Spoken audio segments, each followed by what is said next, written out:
தான் ராவணன் அழுதான்.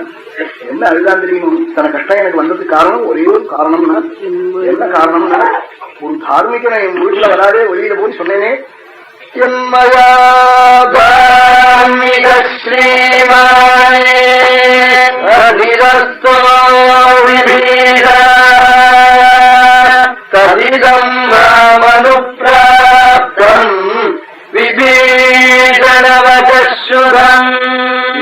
சொன்னேனே வீட்டுல இருக்காதுன்னு.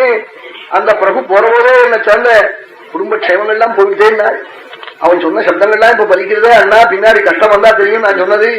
நீ சொன்னானே சொன்னதெல்லாம் தரிதம்மா மனுப்பிராப்தம் விபீஷண வச்சசுபம். நல்லவர்கள் சொல்ற சப்தங்கள் முதல்ல சொல்றபோது வாழ்க்கை துவேஷம் வரும். அப்புறம் அதை கேட்டு க்ஷேமத்தை அடைகிற போது புரியும், அல்லது கஷ்டம் வர போது புரியும். துரியோதனுக்கு கஷ்டம் வந்ததுக்கு அப்புறம் புரிஞ்சுது. சாதுக்களுக்கு நல்லவர்களுக்கு முன்னமே புரிந்துவிடும். அதுதான் நல்லவர்களுடைய குணம். இப்படி அழுதான் ராவணன். உடனே அழுது சிரமப்பட்டு அதிகாயன் அழைச்சான். அதிகாயன் விளையாடுடைய பிள்ளை 1000 குதிரை கட்டின தேர்ல வரான். பெரிய சரீரம். சுவாமி விபீஷணனை கூப்பிட்டார். விபீஷணா என்ன கும்பகர்ணம் மறுபடியும் திரும்பி வரானேன்னு கேட்டார். உடனே விபீஷணன் சிரிச்சு, இல்ல இல்ல கும்பகர்ணம் இல்ல, கும்பகர்ணம் மாதிரி எங்க அண்ணாக்கு ஒரு பிள்ளை. ஒரு குடும்பத்துல அப்படியே அவ மாதிரி எல்லாம் குழந்தை பிறப்பான். அது மாதிரி பிள்ளை. இந்த அதிகாயனை போல தார்மிகன் நம்ம தேசத்துல கிடையாது ராமா. எங்க ஊர் இது பரியந்தம் நன்னா இருந்தது காரணம் அந்த அதிகாயனுடைய தர்மம். அவன் எப்படிப்பட்ட புண்ணிய புருஷன் தெரியுமா?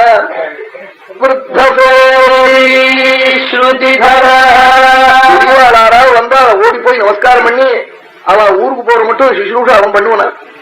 வேதத்தை பெரியவாடுதோ வெறுமன வேதத்தை அத்தியனம் பண்ணுவானா. ஸ்ருதிதரா சர்வாஸ்திர விதுஷாம் வரஹ. உலகத்துல எத்தனை மந்திரங்கள் உண்டோ அத்தனை மந்திரத்தையும் ஜபிக்கிறவன். அவனுடைய கையில தான் இந்த லங்கை தூங்குறது.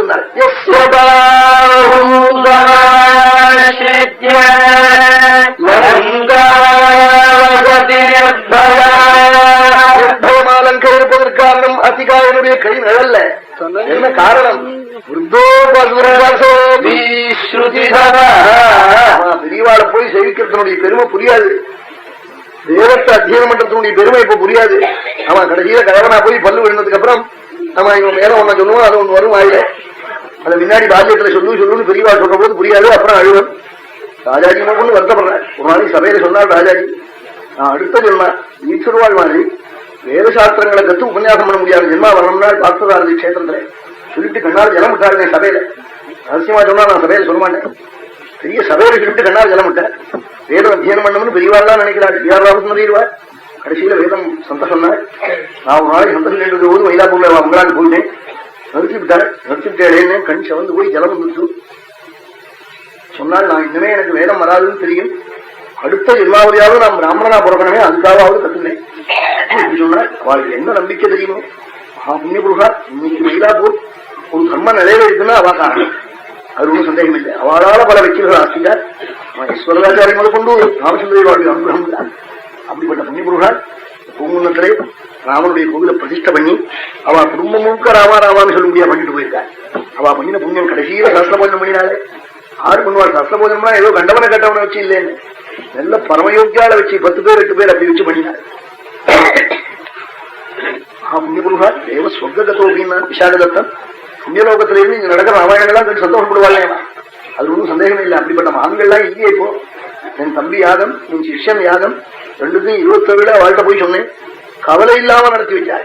ஆமா, தான் 10 இடத்துக்கு போய் அந்த நாள்ல எல்லாம் 100 ரூபாய் பணம் வந்து, ஆமா ஒரு 100 ரூபாய்னாக்கா அந்த நாள்ல இந்த நாள்ல 15 ரூபாய்க்கு சமானம். அந்த நாள் 100 ரூபாய் அப்படி பணம் வாங்கி கொடுத்து அவன் அத்தனை ஒத்தாசி எனக்கு பண்ணியிருக்காள். பிரவச்சனங்கள் பல தடவை வந்து கேட்டு அவன் மாலை போட்டுட்டு சந்தோஷப்படுவாள்.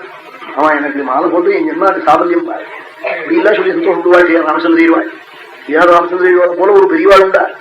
ஆச்சாரியால் காமகோட்டி ஆச்சாரியால் லட்சம்ல சொன்னாள் 38ஆம் வருஷத்துல. நாங்க டிஆர் ராமச்சந்திரின்னு சொல்றோம். என்ன காரணம்? பட்டணத்துல என்ன எத்தனையோ அசத்தான வக்கீல்கள் தான் அவன் பேர் சொல்றோமா? எனக்கு டிஆர் ராமச்சந்திரன் பேர் சொல்றோம், ஆஸ்திகர்னு சொல்றோம் சொல்றாள். அப்படி புண்ணிய புருஷா இல்லைன்னா ஒரு நஷ்டம் தான். இப்ப எம்என் ராமசுவாமிகள் போயிட்டாள் பட்டணத்துல. ஸ்ரீகிருஷ்ணாவை உள்ள வருத்தப்பட்டாள். கே பாலசுந்தவங்க தூக்கி 10000 ரூபாய் கொடுத்தாலே எங்க காலேஜுக்கு 6 மாதிரி கொடுப்பாள். அது சொன்னாள். என்னவா குழந்தைகள் எல்லாம் கொடுப்பா, இப்போ தம்பி எல்லாம் கொடுத்துனா. அப்படி வருத்தப்பட்டார் கே பாலசுந்தவங்க. கூடினார் அவர் காலமாயிட்டான்னு சொன்ன உடனே கொடுத்து அங்க போய் பார்த்துட்டு என்ன வந்து பார்த்தாரு, இப்படி ஒரு புண்ணிய புருஷர் கொடுத்தாரு, அவர் என்ன ரொம்ப நாள் இருக்க வேண்டாமா, அவர் நிறைய வயசுலாம் ஆயிடுச்சு. ஆயிடுச்சுன்னா நல்லவாள் எத்தனை நாள் இருந்தாலும் போறல, அவன் இருக்கணும் தான் தோன்றுது. ஆகையினால நல்லவர்கள் புண்ணியம் இருக்கே போனதுக்கு அப்புறமும் பேசணும், ஸ்மரிக்கணும். அது அந்த புண்ணியம் குழந்தைகளையும் நல்லவர்களா ஆக்குறது. அதனாலதான் தர்மம் தான் வந்து குடும்பத்தை நல்லவனா ஆக்கணும். அது இல்லாமத்தான் பல குடும்பங்கள் வீணா போகுது, பணம் இருந்தும் வீணா போகிறது. அதிகாரியை பத்தி சொல்றபோது ஆறரையா சொல்றாரு விபீஷணன்.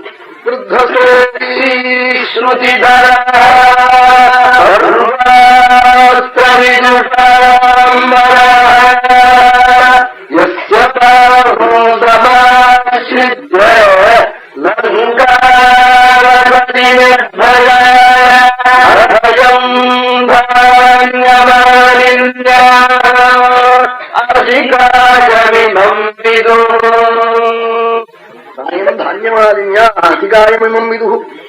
தானியமாலினின்னு சொல்லி ஒரு மனைவி ராவணனுக்கு, எங்க அண்ணாக்கு. அவளுடைய புள்ள ரொம்ப நல்லவளா, அவள் ரங்கநாதனை தெய்வத்தை உபாசிக்கிறவள். இல்லவனா நல்ல புள்ள பிறக்குமா? தெய்வ பலம் தான் நம்ம தேசத்துல தேவை. அங்க சக்கரம் இருக்கு, அவன் அந்த சக்கரம் விரட்டி விடுமே பூத்த பிரேத பிசாசுங்களை. அது ஒன்றும் சந்தேகம்.